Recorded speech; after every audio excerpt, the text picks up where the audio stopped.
Okay, so I've had some folks asking about comparing the HPs with the Dells with the Lenovos, and this is something that I've been kind of interested in myself, especially after watching things like the Tiny Mini Micro series on Serve the Home and other places where people have used very similar products, with to the EliteDesk, and especially things like Dell. The numbers are all over. The model numbers are very all over the place. Same with Lenovo.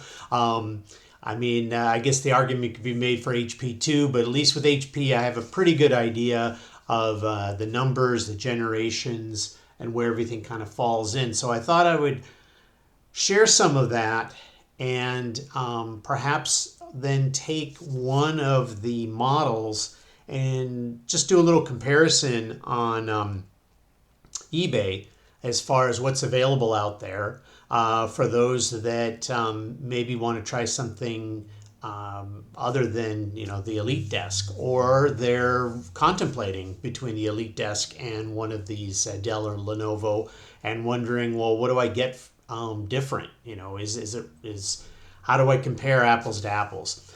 So I thought I'd first start with just some general overview on the three manufacturers and how they approach kind of these three levels. You've got your entry level, mid range, and corporate. And as you see with the HP, you go from the ProDesk 400 to the ProDesk 600 to the EliteDesk 800. The Dell, they're all called Optiplex, and they're either the 3000, the 5000, or the 7000 series. And then for the Lenovo, kind of the same thing. They're called Think Center, and that's the M, either 600, 700, or 900. The only time their rules are kind of off base is you'll see in that sort of first generation of mini PCs. And so I was going to show that kind of a comparison of the models for those particular ones here. So let's look. Okay, so I tried to break it down so that you'd have the equivalent of the first gen, basically the G1s through the G5s, and what they're called in the respective under the respective manufacturers. So the first one is it's a fourth gen CPU, and that's our G1, which oftentimes is known as a DM for desktop mini. And anything I put in parentheses, usually that means the fact that on the actual unit, if you were looking at the bottom, you may not actually see the word, but it's implied that that's what it is. That in the case of the G1, it is a mini. So for the fourth gen one, and for all of these, what I tried to do was make sure that the CPU generation was the same and also the chipset was the same. I remember reading or hearing on I believe it was on Serve the Home, saying that the Q chipset was some of the higher end. So I believe the Q was also the ones that support the vPro. So that's another thing. So I really tried to keep everything as apples to apples as I could. I even looked at things such as the year that these particular units came out and tried to keep them the same. So if you have a differing opinion, please let me know in the comments. So again, for the first guy, the fourth gen CPU, for the Dell, this is where they kind of broke away from their norm, and they just call it the Optiplex 9020M. So you'll actually see the M in the model number on the back, but it is the micro.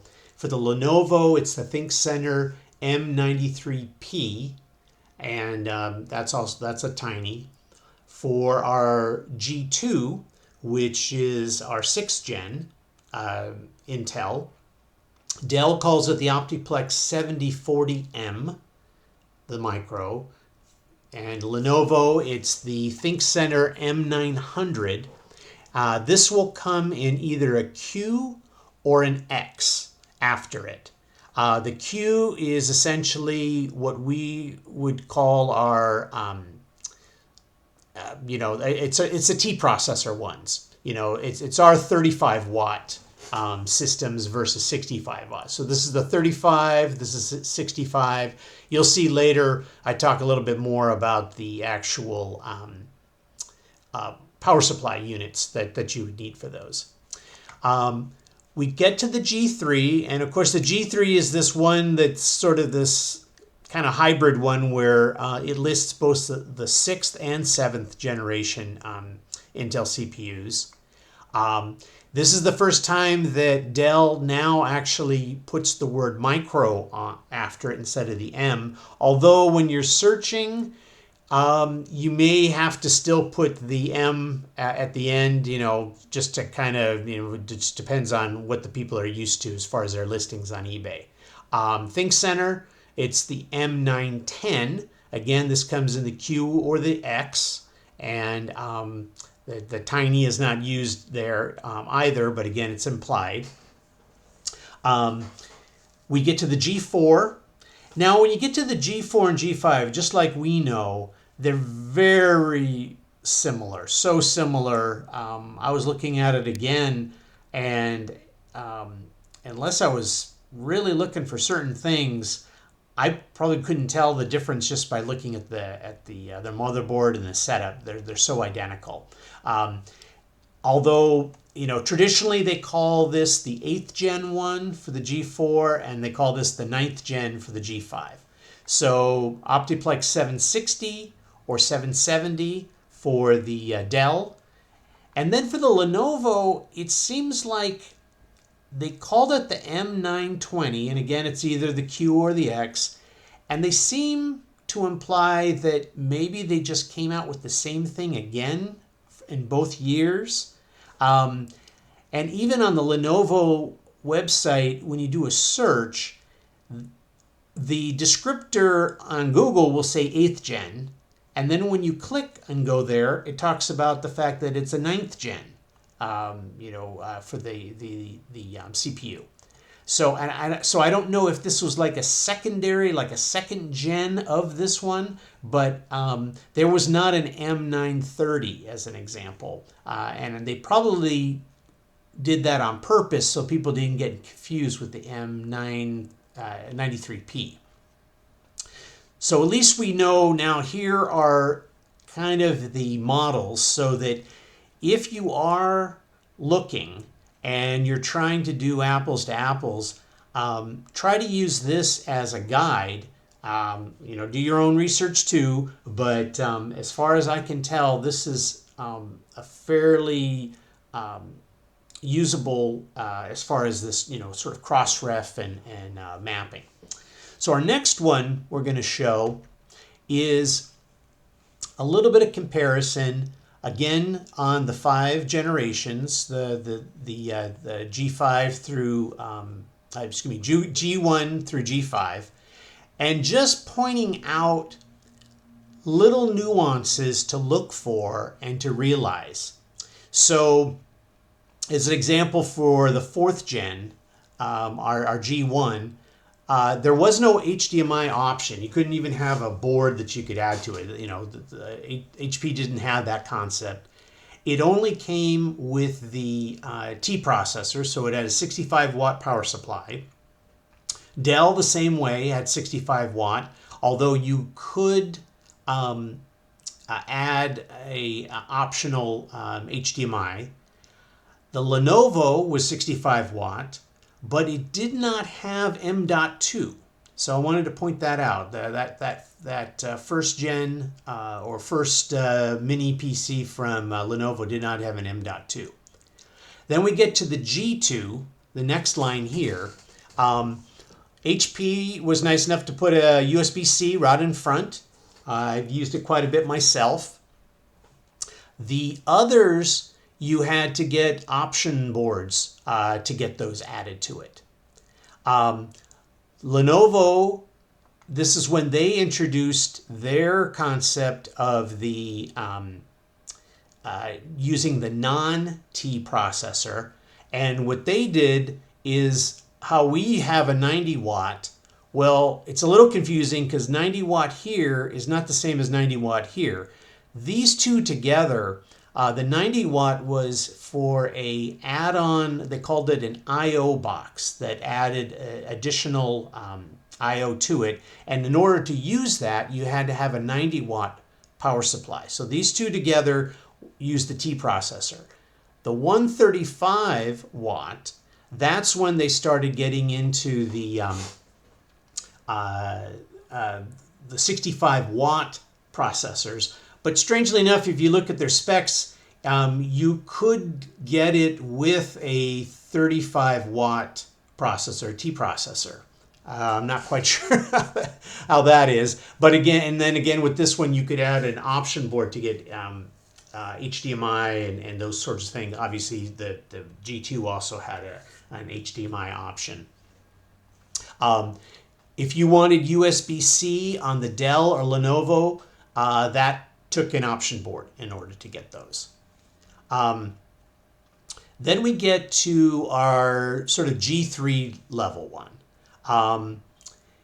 For us, not a whole lot happened here. For the Dell, HDMI was standard. It was right on there.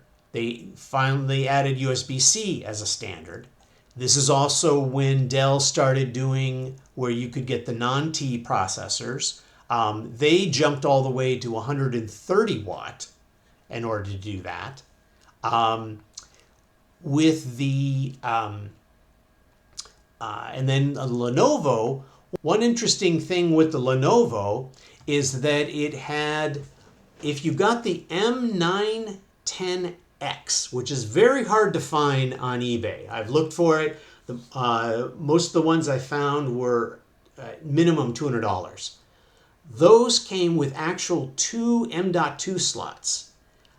And it's not like it's like one was for the Wi-Fi. The Wi-Fi already had its connector. This had actually two M.2 slots on there that you could put in SSD. And then with that M910X, you do need the 135 watt power supply. That's the one come. And the same way, the 65 and 90 are for the ones where it's using the T processors, and the 90 is if you wanted to add that add-on I/O box, which they also sell. I've seen it. I think starts probably around $30, something like that. Okay, then we get into the G4 and G5s. You'll see again, the stuff is identical for the stuff across, so I'll just cover the one. With the HP G4 and G5, you've got two M.2 slots. Unfortunately, for Dell and Lenovo, they only gave you one M.2. So that's kind of a good thing to keep in mind if you're, again, trying to do apples to apples for comparison. USB-C was standard on the for the Dell. Lenovo was rather interesting, is that that's when Lenovo decided to make HDMI standard. Where here, for some reason, you'll notice with Dell, it went from being standard to now being an add-on board. So the with the particular with the what would that be, the 920s, the M920s, you got HDMI. You only get one M.2, but it came with an actual PCIe slot that you could add, I guess, small boards in to do additional stuff with. So that's rather interesting. I'm pretty sure, yes, with the PCIe, you did need the 135 watt. That didn't come on the what would it be, the 920Q. You had to have the 920X, which again is probably pretty hard to find. But just so that you have kind of an idea of how everything matches up. So what I thought we would do now is kind of take a middle ground here and essentially do a comparison of what we would traditionally call the G3 and look on eBay and see what the models look like. So we'll be looking, I'm going to pop back here just for reference. We're going to be looking at the Optiplex 7050 Micro and then the ThinkCenter M910, and I think I'm going to go with the Q again, so that because the X is so hard to find, and then that's also a little more what most people are going with, which is the 35 watt units. Okay. So let's first look at. I just did a search for EliteDesk 800 G3 Mini. I'm doing a buy now. We could see more results, but I'm sure most of the stuff is kind of generic stuff. Here's one that's complete bare bones. That's actually pretty interesting, cheap price. I'm curious to see what it looks like. Very bare bones. Wow. No, not even a heat sink. That I don't think would be worth it for me. Let's see. Let's look at something maybe that's a little more. How about this 29? What do we have on this? Okay, so at least we've got a heat sink. This is a looks like it's going to be obviously a 65 watt model. It does have the CPU. Excuse me, not CPU, but it does have the CPU fan. This just needs CPU and memory. Let's look at the back. I'm curious to see if it has Wi-Fi. No Wi-Fi, unfortunately. I was doing a little bit of looking at the Optiplexes. It seems like even more prevalent of not having Wi-Fi on there, and those are little. I don't know. To me, it looks. It's a little different in trying to see. I believe with the well, when we get to the Optiplex, I'll kind of show you here. So anyway, this is one. If you didn't mind it not having the Wi-Fi, we'll go, let's say roughly $29 for a bare bones. Let's see one that is not bare bones, has at least some memory and CPU, and maybe just needs the storage. Let's see, bare bone. Okay, so here's one. Okay. This was a 65 watt model, no there. Boots to DOS, no hard drive. Comes with a computer, requires 90 watt. I would probably ask them if it includes the caddy. Let's see. And okay, so let's call it maybe. Let's see how's this one looking. No Wi-Fi. Okay, does have the caddy. Okay, we'll call it about 55. I'm not going to worry about shipping, that sort of thing. Okay, so that kind of gives you an idea there. Let's go to the Optiplex. I typed in Optiplex 7050 Micro. When I did it with the 7050M, you don't get quite the same number of results, but but again, you may want to let's see more results. Now it looks about the same. So you can see the 130 watt versus 65 watt, and so again, this would be for your T processors, is for your non-T. If I were to go in here, let's say none for the AC adapter, but you will have to obviously buy one. Built-in wireless, let's say none because those other ones didn't have it either. So about $39 for bare bone. The other was this actually has the sled, so that's fairly comparable. Okay, let's see. This is 8 gig as is. That's got there. It's got the just needs the SSD. Okay. Well, for parts are not working. What are we looking at? Has not been tested. Okay, due to computation. Okay. Let's see if there's any about some other prices.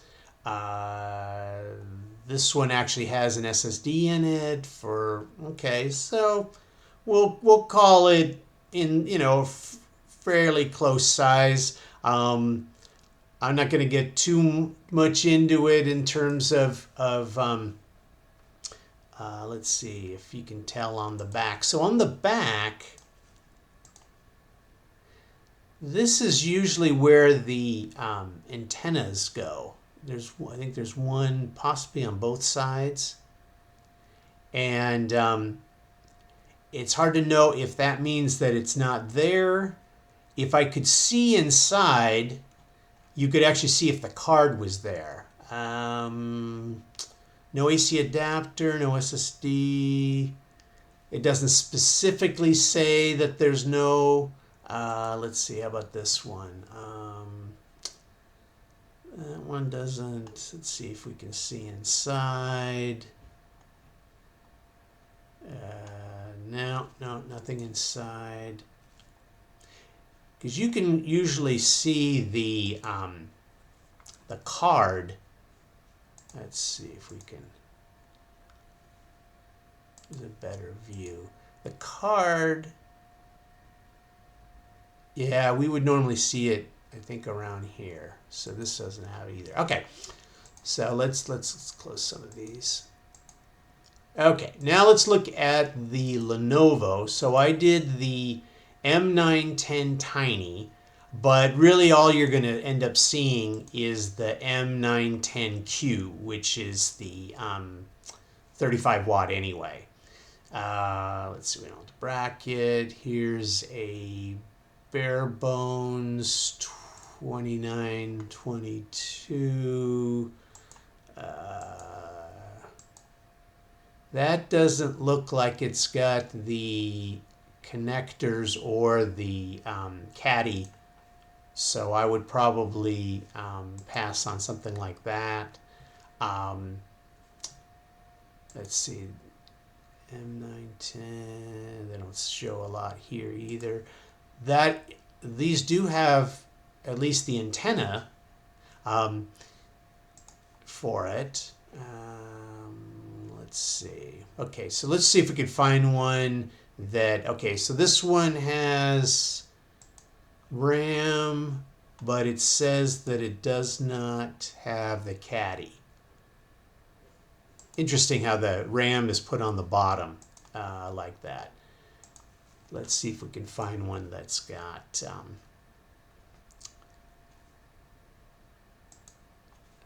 this is a little better shape, but I don't like it when they don't show the inside. That's an i3.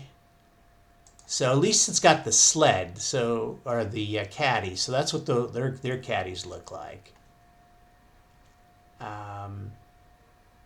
And that's got 8 gig, and it's got the Wi-Fi. So you're talking more like 73, but looks like you're even getting, so that's actually not bad. You're getting the adapter. Is that even, can't see a manufacturer, but let me know in the comments. Yeah, it must be. I have a feeling it's the right one because they've got an interesting connector on theirs. It's not the barrel. It's more of, oh, it almost looks like a, what do they call them? 1394 connectors. It was the old type of connector. So, okay, so at least kind of give you an idea. So when you're looking at these, you're not, it's not like one is dramatically cheaper than the other. So I think it's a lot of them is that it's a matter of doing your homework and looking to see what the difference is. Because if we go back, let's see, there really wasn't anything missing with those, so it's not like you're going to be missing out on stuff. You know, if you go with one. So here's an example of the M910X, which has the multiple M.2 slots, and unfortunately, I think I looked at these before. They don't give nice pictures on the inside, which I wish more. I like it when the more pictures, the better, although sometimes they go a little overboard and put a little too much. No more M910Xs. So if you could get the M910X for a good price. So I don't know. I mean, I'm really curious to hear from those that own comparable units. You know, I know that a lot of people, let's say they'll have a Optiplex, I don't know, 3050, but they'll also have a G2, and they'll have the Lenovo, M610 or whatever, all these different ones. And yeah, they're all, and they may have gotten great prices on them, whatever it is. But unless you're really comparing apples to apples, it's kind of hard to know which way to go. I think it's good to, if you get real good at something and knowledgeable, maybe to stick with the particular brand. You know, if you really know your Lenovos, then stick with your Lenovos. You really know your EliteDesks or your Optiplex micros, then maybe that's the way to go. Obviously, for myself, I really like the EliteDesks, and they start out and you just kind of get used to them. I guess the other thing is how easy they are to work on, and also what kind of support you have in terms of the reference guides, that sort of thing, because that's a big thing. I really like, one of the reasons I do like the HP, I can still find a lot of documentation online. So hopefully this will give you some ammunition when you're thinking about getting a used mini PC. I would recommend, if you can go with the ones that are in that sort of corporate level, because I've looked at the ones that are in the mid-range and sometimes even in the entry, and once they get into the used market, the price differentials aren't that much. Maybe you save $10, $20 here and there, but it's not like when they first were sold and they were hundreds of dollars different. Once they get down to the used, they're pretty close in price, and especially a lot of the sellers, to them it's just a used PC, and whether they were $1,500 when they first came out or they were $500, they're just trying to sell it. So it's up to you to kind of look through it. Plus, also, if you're buying the SSD for it, and the M.2 for it, and the memory, and the CPU, all of that is really where a lot of the money is going to start piling up. And whether you put it into the entry level or the corporate, it's pretty much the same. You might as well go for the corporate.